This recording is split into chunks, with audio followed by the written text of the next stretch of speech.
The stars looked cold and empty around the broken ship. Captain Veltar pressed his webbed hands against the control panel and felt his heart sink. The Harmony's light had been traveling through space for 3 months. Now it sat dead in the void like a piece of floating metal. "Captain, the main engine is completely dead," said Engineer Crix from behind him. Her blue skin had turned pale with worry. "The backup power will only last 2 more days." Veltar looked around the bridge at his crew. They were all Zephyrians like him, tall, thin beings with smooth blue skin and large dark eyes. They had gills on their necks that moved slowly when they breathed. His people had always been peaceful. They studied stars and planets. They never fought wars or built weapons. "What about the distress beacon?" Veltar asked. "It's working, but very weak," Crix replied. "Annie's ship would need to be very close to hear it." The captain walked to the big window that showed the endless black of space. 200 people lived on this ship, scientists, engineers, and their families. Children played in the halls just yesterday. Now they might all die out here where no one would find them. "Sir, we're very far from home," said Communications Officer Nex. "The nearest Zephyrian station is 6 months away. Even if they got our signal today, help wouldn't come in time." Veltar closed his eyes. His wife Sarah and their 2 young children were sleeping in their quarters. They trusted him to keep them safe. All the families on the ship trusted him. "Can we make the signal stronger?" he asked. Crix shook her head. "Not without using power we need for life support. We would die faster." The bridge became very quiet. Everyone knew what this meant. They were going to die slowly as the air ran out and the ship grew cold. Veltar had been a ship captain for 20 years. He had saved his crew from storms and equipment failures before, but this time was different. This time there was no way out. "Wait," said Nex suddenly. "I have an idea. What if we send the signal on all frequencies, not just Zephyrian ones?" "That would be against the rules," Crix said.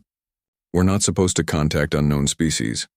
"The rules don't matter if we're all dead," Veltar said quietly. His people had laws about contacting other species. The galaxy was big and most aliens were dangerous. The Zephyrian Council always said to stay away from unknown ships and signals, but right now following the rules meant watching his family die. "Do it," Veltar ordered. "Send the signal on every frequency we can reach." Nex's fingers moved quickly over his controls. "Broadcasting now, Captain. The signal is going out in all directions." The message was simple. It said who they were, where they were, and that they needed help. It gave details about their failing systems and how many people were on board. Any species that received it would know that the Harmony's light was dying. Hours passed. The ship grew a little colder and the air tasted a little stale. Veltar sat in his captain's chair and waited. The crew took turns watching for any response to their call for help. On the other side of the galaxy, Admiral Sarah Chen was drinking coffee on the bridge of the Retribution. The huge human warship was on patrol near the edge of Earth's territory.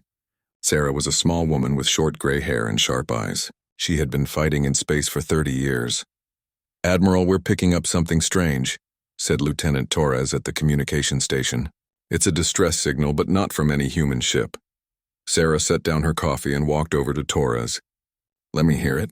The bridge speakers crackled to life. Strange musical sounds filled the air. It was definitely language, but not one any human had heard before. "The computer is trying to translate it," Torres said. "The signal is very weak. Whatever sent it is far away." Sarah felt her heart beat faster. Humans had been looking for other intelligent life for hundreds of years. They had found empty planets and dead civilizations, but never living aliens. "Translation coming through now," Torres announced. A new voice came from the speakers. It was computer-generated but clear. "This is Captain Veltar of the research vessel Harmony's Light. We are stranded with engine failure. 200 souls on board, including families and children. Life support failing. Please help us. We are peaceful. We mean no harm." The bridge became silent. Every human officer stared at each other. This was it. This was first contact with an alien species. "Where is the signal coming from?" Sarah asked. "Sector 7G, about 4 light years from here," Torres replied. "That's at the very edge of our scanner range." Sarah looked at the star chart on the main screen. Sector 7G was an empty space between human territory and the unknown regions. If aliens were out there, they were alone and dying. "Ma'am, what are your orders?" asked Commander Park, her second in command. Sarah thought quickly. Earth's government had protocols for first contact. Careful procedures that could take months to approve. But these aliens would be dead in days. How many ships do we have in that sector? She asked. The Iron Will, Thunderstrike, and Guardian are on patrol about 6 hours away, Park replied. Those were 3 of humanity's most powerful warships. Each one carried enough weapons to destroy a small moon. They were built for war, not rescue missions, but they were the only ships close enough to help. Send them new orders, Sarah commanded. Maximum speed to those coordinates. Full humanitarian mission. They are to render all possible aid to that alien vessel. Admiral, shouldn't we contact Earth Command first? Park asked carefully. Sarah shook her head. By the time we get permission, those people will be dead. We're going to help them now and ask for forgiveness later. Torres was already sending the orders. Far away, 3 human warships received the message and changed course. Their captains read the orders with amazement. They were about to make first contact with aliens. Captain Maria Martinez of the Iron Will stood on her bridge and watched the stars streak past as her ship jumped to faster-than-light speed. She was a tough woman from Earth's South American colonies. She had fought space pirates and rebel fleets. But this was different. This time she was racing to save aliens she had never met. ETA to target, 4 hours. 30 minutes, announced her navigation officer. All hands, prepare for humanitarian operations, Martinez announced over the ship's communication system. We're going to help some people who are very far from home. Back on the Harmony's light, Veltar sat by his sleeping children. His daughter Lyra was only 5 years old. His son Corin was 7. They didn't understand that they might never see another sunrise. Captain to the bridge, came Nex's voice over the ship's speakers. I think we have a response. Veltar ran to the bridge as fast as he could. Nex was staring at his instruments with wide eyes. 3 ships are coming toward us, Nex said. Big ones. They'll be here in a few hours. Are they Zephyrian? Veltar asked hopefully. Nex shook his head slowly. No, sir. The computer says they're completely unknown. A species we've never seen before. Veltar felt fear and hope fighting in his chest. Someone was coming to help them. But they had no idea if these strangers were friends or enemies. All they could do was wait and see what kind of beings answered their call for help. The Harmony's light drifted through space, its crew holding their breath as 3 alien warships approached through the darkness. The first thing Captain Veltar saw was fire. 3 massive shapes dropped out of hyperspace like falling meteors. Each ship glowed with the heat of barely controlled fusion engines. Red and orange light poured from their hulls like blood from a wound. By the depths, whispered Engineer Crix. What are those things? The alien ships were nothing like Zephyrian vessels. Where Zephyrian ships were smooth and curved like seashells, these were all angles and armor. They looked like weapons that had been built to fly through space. Gun barrels stuck out from their hulls like the spines of some deep-sea monster. They're scanning us, reported Communications Officer Nex. His voice shook with fear. Very powerful scanners. They can probably see everything on our ship. Veltar stared at the ships on his main screen. Each one was 5 times bigger than the Harmony's light. They moved through space like hungry predators circling wounded prey. Captain, they're trying to talk to us, Nex said. Put them through, Veltar ordered. His crew gathered around him on the bridge. They all looked terrified. The speakers crackled with static. Then a voice came through. It was deep and rough like rocks grinding together. The translation computer worked hard to turn the alien sounds into Zephyrian words. Unknown vessel, this is Captain Martinez of the Terran ship, Iron Will. We received your distress call. Do you need assistance? Terran. The word meant nothing to Veltar, but the tone of the voice was strange. It sounded concerned, not threatening. This is Captain Veltar of the Harmony's light, he replied carefully. We are grateful that you came. Our engines are dead and our life support is failing. We're going to help you, the alien captain said. We have medical supplies, food, and repair equipment. May we come aboard your ship? Veltar looked at his crew. They were all thinking the same thing. These aliens had weapons that could destroy them in seconds. If they wanted to hurt the Zephyrians, they didn't need permission. Yes, Veltar said. You may board us. On the bridge of the Iron Will, Captain Martinez turned to her crew. Prep the rescue teams. Full protective gear, but keep weapons on safe. We don't want to scare them more than they already are. Her second officer, Commander Hayes, looked worried. Ma'am, we don't know anything about these aliens. What if it's a trap? Martinez shook her head. Look at their ship, Commander. It's a research vessel with families on board. They're not warriors. They're just people who need help. 20 minutes later, the human rescue teams were ready. They wore powered armor that made them look like metal giants. Each suit was packed with medical equipment, tools, and emergency supplies. The humans inside were trained soldiers and engineers, the best Earth had to offer. Lieutenant Sarah Park led the first team through the airlock between the ships. She was a combat medic with 10 years of experience. She had saved lives on a dozen different worlds, but this was her first time meeting aliens. The airlock opened and she stepped into the Zephyrian ship. The gravity was lighter than Earth normal and the air smelled like ocean water. The walls were made of some blue-green metal that seemed to glow softly. A group of aliens waited for them in the docking bay. Lieutenant Park tried not to stare. The Zephyrians were tall and thin with smooth blue skin. Their large dark eyes watched the humans with obvious fear. Gills on their necks moved quickly as they breathed. "I am Captain Veltar," said the alien in the center. He was taller than the others and wore a simple white uniform. "Thank you for coming to help us." Park removed her helmet so the aliens could see her face. She was a young woman with brown skin and kind eyes. Several Zephyrians stepped backward when they saw her. "I'm Lieutenant Park," she said. "We're here to help.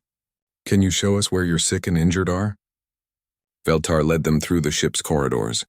Human soldiers followed behind, their heavy boots clanking on the metal floors. Zephyrian families peeked out of doorways at them. The children hid behind their parents, too scared to come closer. The ship's medical bay was crowded with sick Zephyrians. The failing life support had made the air thin and cold. Many aliens were having trouble breathing. Some of the older ones had collapsed. "How many people are sick?" Park asked.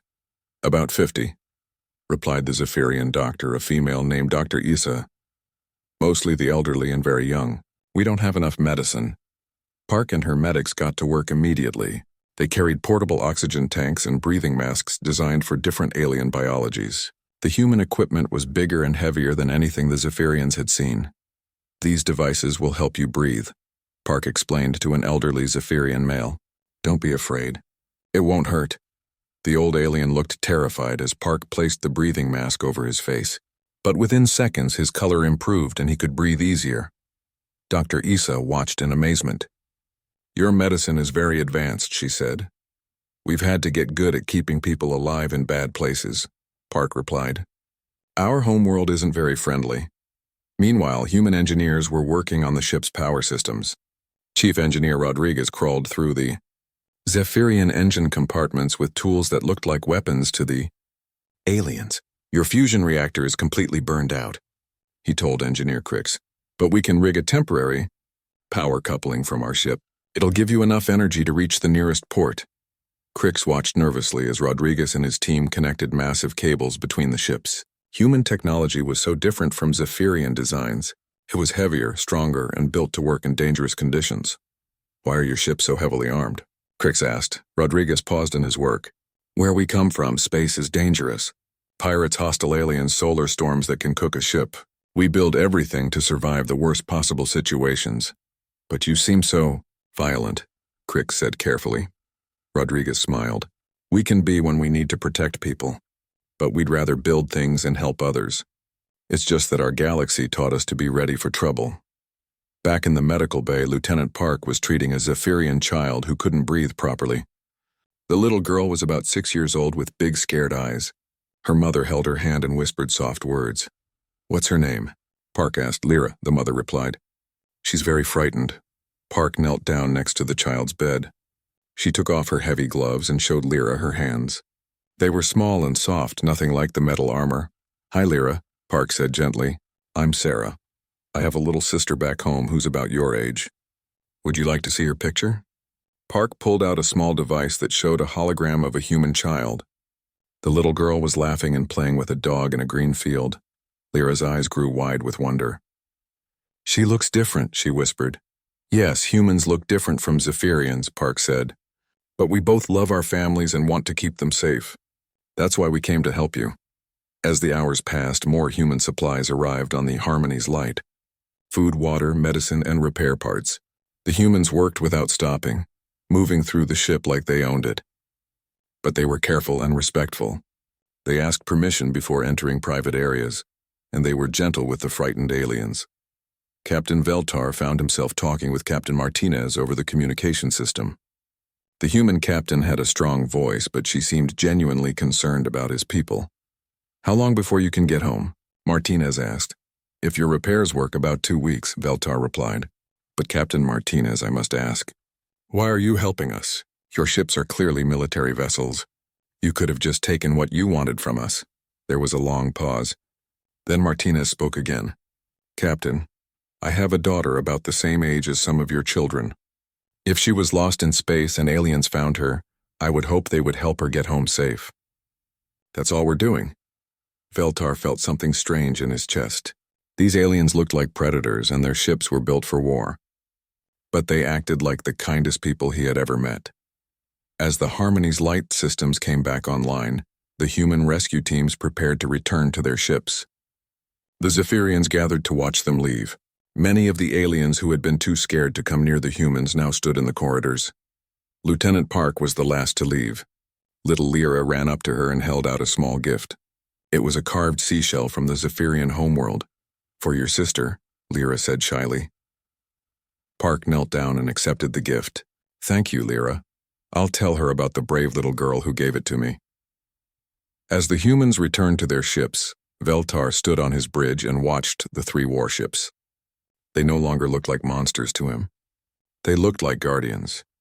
He was beginning to understand that sometimes the most dangerous beings could also be the most gentle. 3 days had passed since the human ships arrived. The Harmony's light now had steady power and clean air. Zephyrian families walked the corridors without fear of suffocating. Children played games they had been too weak to play before, but something unexpected was happening. The 2 species were starting to talk to each other. It began in the medical bay. Dr. Issa was working with Lieutenant Park to treat the remaining 6 Zephyrians. The human medic had stayed on the alien ship to monitor her patients. "Your people heal very fast," Dr. Issa observed. She was watching Park treat a cut on her own hand. The human had injured herself on a sharp piece of metal while moving equipment. "Humans are pretty tough," Park replied, wrapping a bandage around her palm. "We have to be. Our planet tries to kill us every day." Dr. Issa looked confused. "What do you mean?" Park pulled out her personal tablet and showed the Zephyrian doctor pictures of Earth. Dr. Issa gasped when she saw images of hurricanes, earthquakes, volcanic eruptions, and massive storms. "This is normal weather on your world?" Dr. Issa asked in shock. "That's a quiet day," Park laughed. "You should see what happens when we get really bad storms. Winds that can throw around buildings, earthquakes that split the ground open. We even have animals that can kill you just by looking at you wrong." Dr. Issa stared at the pictures. "How do you survive on such a dangerous world?" "We adapt," Park said simply. "We build stronger. We heal faster. We work together. And we never give up no matter how bad things get." In the engineering section, Chief Rodriguez was teaching Engineer Crix about human technology. The Zephyrian was amazed by how differently humans built things. "Why do you use so much metal?" Crix asked. She was watching Rodriguez repair a power coupling with tools that looked like they could break through solid rock. "Because everything breaks eventually," Rodriguez replied, tightening a bolt with more force than any Zephyrian could produce. "On Earth, we learn to build things that can survive getting smashed, burned, frozen, and shot at. Sometimes all at the same time." Crix examined a human power tool. It was 3 times heavier than similar Zephyrian equipment, but it could do work that would take her people days to complete. "Your technology seems so aggressive," she said. Rodriguez stopped working and looked at her. "It's not aggressive. It's practical. When you live on a world where the weather can kill you and the animals want to eat you, you learn to build things that won't break when you need them most." He showed her a picture of a human construction site during a thunderstorm. Workers in protective gear continued building while lightning flashed around them and rain poured down. "We don't get to stop working just because conditions are bad," Rodriguez explained. "So we build tools and equipment that work in any situation." The biggest surprise came when the human ships opened their recreation areas to Zephyrian visitors. Captain Martinez had invited some of the alien families to see how humans lived. Captain Veltar brought his wife Sarah and their children Lyra and Corin to visit the Iron Will. They walked through corridors that seemed designed for giants. Everything was bigger, heavier, and stronger than anything on Zephyrian ships. "Why are your walls so thick?" asked young Corin. "In case we get hit by weapons fire," replied Sergeant Collins, their human guide. "These walls can stop almost anything." The family looked nervous. Sarah held her children closer. Sergeant Collins noticed their fear. "Don't worry," he said gently. "We only fight when we have to protect people. Most of the time, we're just regular folks who miss our families back home."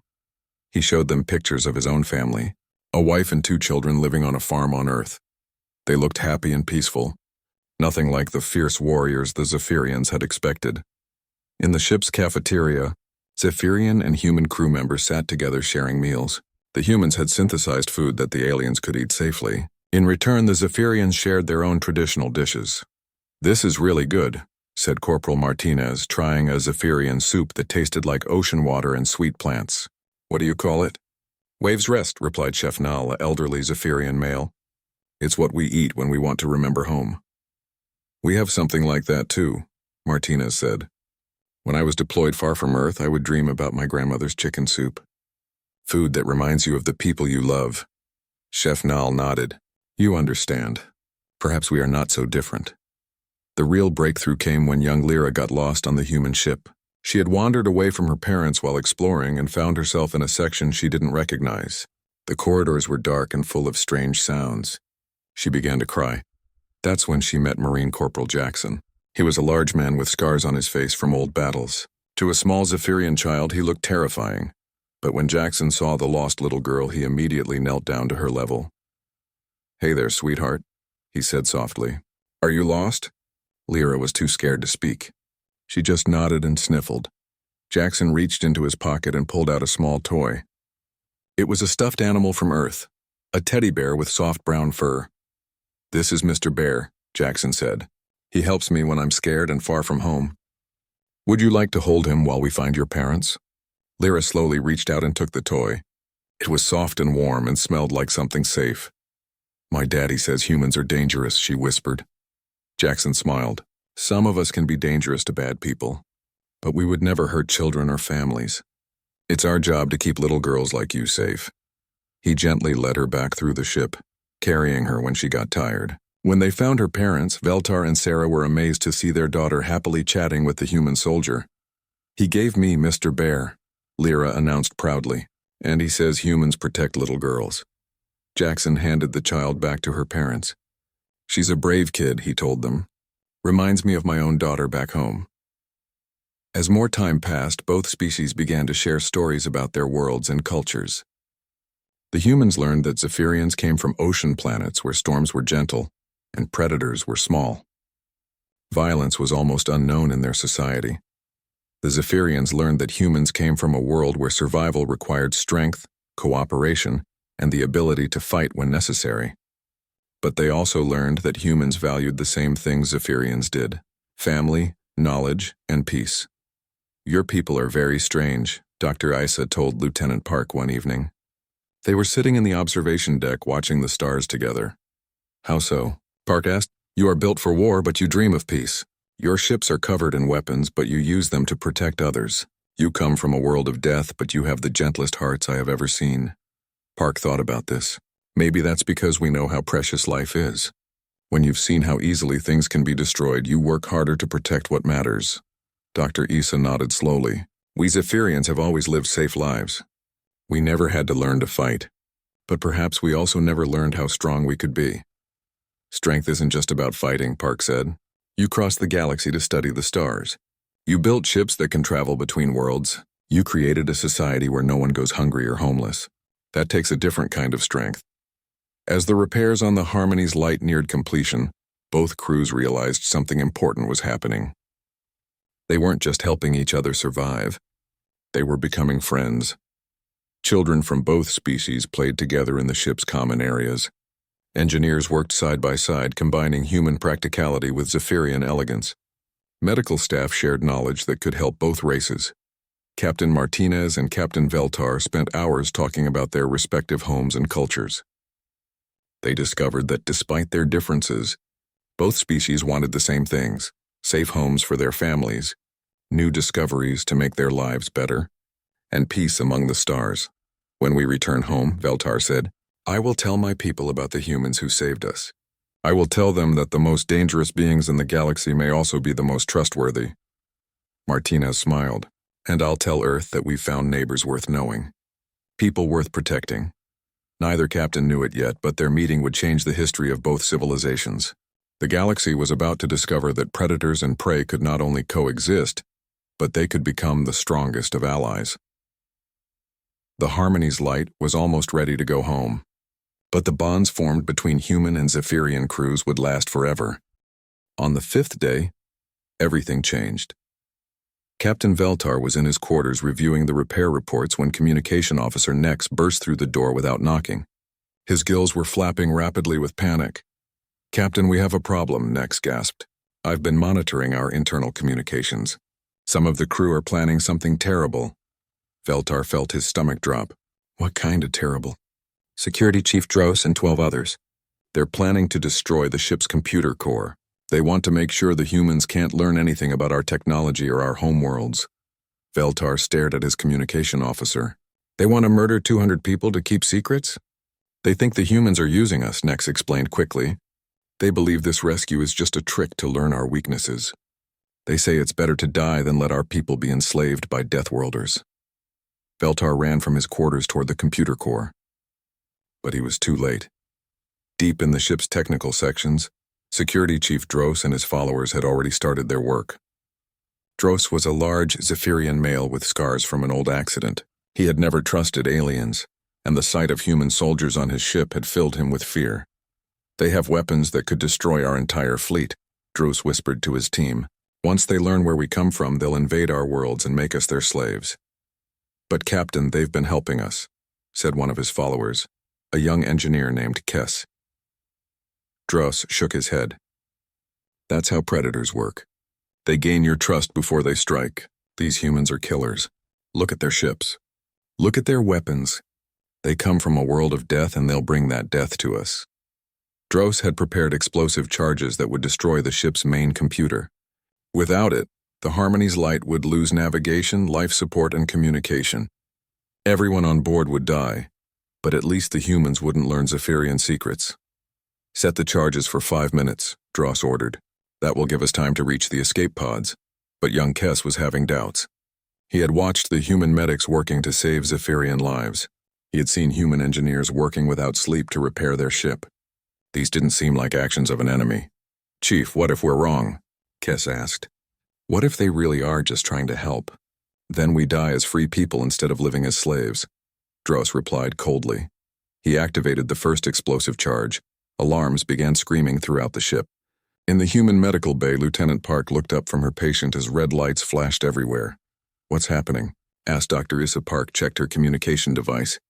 "Internal explosion in the computer core. The ship's systems are failing." On the Iron Will, Captain Martinez received an emergency signal from the Zephyrian ship. But it wasn't from Captain Veltar. It was from the saboteurs. "Human vessels," came Dros's voice over the communication system. "We know what you really are. We will not let you enslave our people. We choose death over surrender." Martinez stared at her communication officer in shock. "Get me Captain Veltar right now." But Veltar couldn't respond. He was fighting his way through corridors filled with smoke and failing gravity systems. The explosions had damaged the ship's artificial gravity generators and emergency lights. In the computer core, Dros was setting more charges when Captain Veltar and a security team finally reached him. "Chief Dros, stop this madness," Veltar shouted. "I'm saving our people from these monsters." Dros replied. "Can't you see what they are? They're predators. They'll follow us home and destroy everything we love." "They saved us," Veltar argued. "They risked their own lives to help strangers." "It's a trick," Dros screamed. "Predators always trick their prey before they strike." The two Zephyrians fought while the ship shook around them.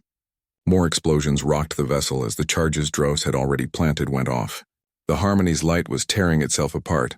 On the human ships, emergency teams were already suiting up for combat. "Sir, should we assume the Zephyrians are hostile?" asked Commander Hayes. Captain Martinez thought quickly. The alien ship was exploding and some of the crew seemed to be trying to kill themselves rather than accept human help. But she remembered Captain Veltar's voice when he first called for aid. She remembered the children and families on that ship. "Negative," she ordered. "Emergency rescue operations only. Full defensive mode, but do not fire unless fired upon. Some of those people still need our help." The human rescue teams launched toward the dying Zephyrian ship, but this time they carried weapons along with medical supplies. They didn't know if they were going to save lives or fight a battle. Sergeant Collins led the first team through the airlock. The corridors were dark and filled with smoke. Gravity was failing in some sections, making everything float in the air. "Split up," Collins ordered. "Alpha team to the computer core. Bravo team to the medical sections. Get our people out and save any aliens who want to be saved." In the medical bay, Lieutenant Park was helping Dr. Issa evacuate patients when more explosions shook the ship. The lights went out completely and emergency power kicked in. "We need to get everyone to the escape pods," Dr. Issa said. "The escape pods aren't big enough for everyone," Park replied. "We need to get people to the human ships." That's when Droz and 3 of his followers burst into the medical bay. They carried crude weapons made from engineering tools. Their eyes were wild with fear and anger. "Step away from our people, human," Droz shouted, pointing a plasma torch at Park. Dr. Issa moved between them. "Chief Droz, what are you doing?" "She's been saving lives. She's been gathering intelligence," Droz snarled. "Learning our weaknesses so her people can exploit them." Park slowly raised her hands. "I'm a medic. I don't gather intelligence. I just help sick people get better." "Lies," Droz screamed. "Your people are killers. Your ships are weapons. Your planet is a world of death." "Yes," Park said quietly. "It is." The admission shocked everyone in the room. Even Droz stopped shouting. "Earth is a terrible place," Park continued. "Storms that can level cities. Animals that can kill you in dozens of different ways. Diseases that can wipe out entire populations. Earthquakes, volcanoes, floods, droughts, and winters that can freeze you solid." Droz stared at her. "Then why don't you just leave?" "Because it's our home," Park said simply. "And because all that danger taught us something important. It taught us that life is precious. Every single life. When you grow up knowing that everything can kill you, you learn to value the things that keep you alive. Family, friends, communities that work together, people who help each other when things go wrong." She gestured to the 6 Zephyrians around them. These people were dying. Their children were suffering. We couldn't just fly away and let that happen. Not when we had the power to help. Dr. Issa nodded. "She speaks the truth, Droz. I have worked with her for days. She cares for our people as much as she cares for her own." But Droz wasn't convinced. "Your weapons are for protecting people like this," Park interrupted. "Yes, humans can be dangerous. When someone threatens innocent people, we become very dangerous indeed. But we don't hurt people who don't want to hurt others." Another explosion rocked the ship. This one was bigger than the others. Parts of the ceiling began to collapse. "The ship is breaking apart," Dr. Issa said. "We need to evacuate now." That's when young Kess, one of Droz's followers, made a choice that would change everything. He dropped his weapon and ran to help carry an injured Zephyrian child. "I don't care if they're predators," Kess said. "This little girl needs help, and they're the only ones who can give it to her." Droz watched his follower working alongside the human medic to save the child's life. For the first time, doubt crept into his mind. "If you're really predators," he said slowly, "why are you risking your lives for us?" Park looked him in the eye. "Because someone once told me that the measure of a person isn't how strong they are. It's what they do with that strength. We choose to use ours to protect people who can't protect themselves." The ship shuddered again. Time was running out. "Choose, Chief Droz," Dr. Issa said urgently. "Let us save your people or watch them all die for your fear." Droz looked around at the 6 Zephyrians, the human medics working to save them, and his own followers who were starting to help with the evacuation. Slowly, he put down his weapon. "Get them out," he whispered. "Get them all out." The evacuation became a massive, coordinated effort. Human soldiers carried Zephyrian children through collapsing corridors. Zephyrian engineers worked with human technicians to keep the life support systems running long enough to save everyone. Captain Veltar found himself fighting alongside Sergeant Collins to reach trapped civilians in the lower decks. The human soldier had given Veltar a spare breathing mask when the ship's air systems failed. "Why are you helping me?" Veltar asked as they pulled debris off a trapped family. "Because you're a good captain who cares about his people," Collins replied. "That's the only reason I need." In the end, all 200 Zephyrians were evacuated safely to the human ships. The Harmony's light broke apart 30 minutes later, its pieces scattered across the void. But as the survivors watched their ship die, they realized something important had happened. Humans and Zephyrians had worked together to save lives. They had trusted each other when it mattered most. Dross stood in the observation deck of the Iron Will, watching the debris field that had once been his home. Lieutenant Park approached him carefully. "I'm sorry about your ship," she said. 2 weeks later, the 3 human warships arrived at the edge of Zephyrian space. The journey had been unlike anything either species had ever experienced. The Zephyrian survivors lived aboard the human vessels during the trip home. What started as emergency housing became something much more important. Humans and Zephyrians worked together, ate together, and learned from each other every day. Captain Veltar stood on the bridge of the Iron Will next to Captain Martinez, watching the sensors as they approached the first Zephyrian station. It was a beautiful structure that looked like a giant seashell floating among the stars. "Station Deep Current. This is Captain Veltar of the research vessel Harmony's Light," he said into the communication system. "Requesting emergency docking for survivors." The response came quickly. "Captain Veltar, thank the depths you're alive. We received your distress signal weeks ago but couldn't reach you in time. How did you survive?" Veltar looked at the human captain beside him. "We had help from some friends." "Friends? What friends?" "There are no Zephyrian ships in that sector." "Not Zephyrian ships," Veltar replied. "Human ships." The communication channel went silent for a long moment. When the voice returned, it sounded confused and frightened. "Did you say humans?" "Captain, please confirm. Did you make contact with the Deathworld species?" Captain Martinez stepped forward. "Station Deep Current, this is Captain Maria Martinez of the Terran ship Iron Will. We responded to your people's distress call and provided humanitarian assistance.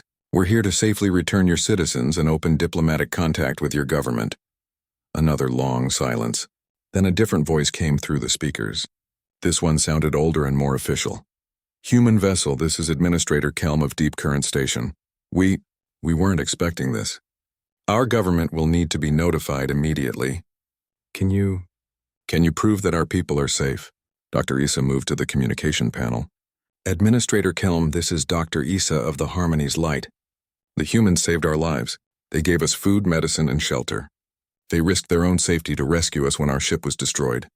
"Destroyed?" the administrator asked in shock. "I'll explain everything in my report," Dr. Issa said. "But Administrator, you need to know something important.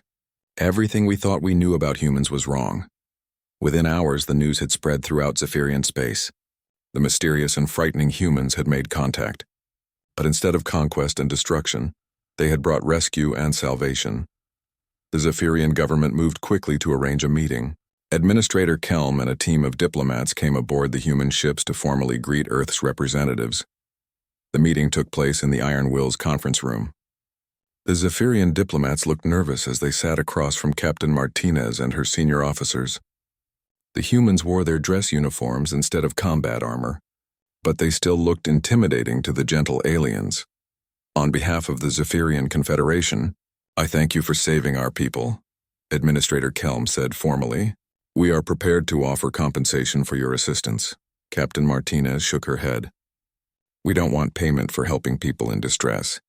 That's what decent beings do for each other." "Then what do you want from us?"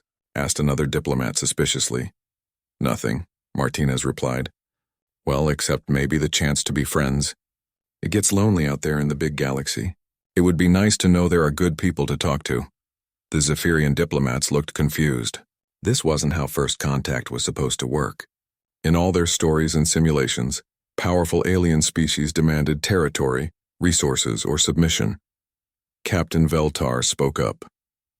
"Administrator, I think you need to understand something. The humans don't want to conquer us. They want to protect us." "Protect us from what?" Kelm asked. "From anything that might try to hurt us," Veltar replied. "They see themselves as guardians. They use their strength to help others, not to take from them." Over the next few days, formal negotiations began between the human and Zephyrian governments. But the real breakthroughs happened in smaller meetings between the crews who had lived together during the journey. Engineer Crix sat with Chief Rodriguez in the human ship's workshop, sharing technical knowledge. The Zephyrians had mastered energy efficiency and environmental harmony. The humans had perfected strength and durability. Together, they began designing new technologies that combined the best of both approaches. "Your people build things to last forever," Rodriguez observed. examining a Zephyrian tool that was 500 years old and still worked perfectly. Your people build things to survive anything, Crix replied, testing a human power tool that could work even after being dropped in acid. Perhaps we can learn from each other. In the medical bay, Dr. Issa and Lieutenant Park were writing a joint research paper on cross-species emergency medicine. They had discovered that human and Zephyrian biology were compatible in many ways. Medical techniques from both species could be adapted to help the other. Your people's healing factor is remarkable, Dr. Issa said. You recover from injuries that would be permanent for us. But your people have perfect immune systems, Park replied. You never get sick from biological contamination. That's something humans could really use. The biggest breakthrough came when little Lyra made a simple request. She was playing with some human children in the ship's recreation area when she looked up at Sergeant Collins.